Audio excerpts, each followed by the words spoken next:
A report must be made in the event of a pollution emergency response. This must be made quickly and to the right person, followed by the actions required to minimize the pollution and coordinate cleanup activities.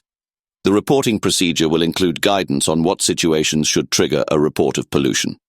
Reports should be made if there has been an actual discharge that is not legal under MARPOL, or if there is a probable discharge. The plan should provide guidance on when an incident escalates to a probable discharge. The plan will also contain information on the preferred method of reporting. At sea, this will usually be a radio call to the nearest rescue coordination center, but other methods, such as email, may be preferable in some cases. Reports to harbors might be by VHF or telephone. The plan will provide instructions on what to do if there is an undue delay in contacting the responsible authority directly. There will be a blank copy of the standard IMO reporting form, and an example form showing how to fill it in the plan. The form should be used for the initial report to ensure that all relevant details are included and can be understood.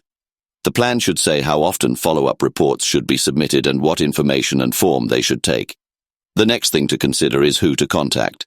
If the ship is at sea, the initial report must be made to the relevant body in the nearest coastal state. The IMO maintain a list of contact details for every coastal state, and a copy of the latest list should be attached to your plan. If the incident happens in a port, the national authorities may not have responsibility for responding. The plan should include a list of relevant contact details for ports that are regularly visited by the ship. On entry to every other port, the master should get the contact information as soon as possible. Either at sea or in port, the ship operator will need to be informed of the incident so they can provide assistance. The plan will have ship interest contacts listed. Ideally, there should be one ship interest contact with an alternative in case of communication difficulties. The person ashore can then contact the ship's insurers, flag state, class society, salvage company, and others, allowing the crew to deal with the emergency on board.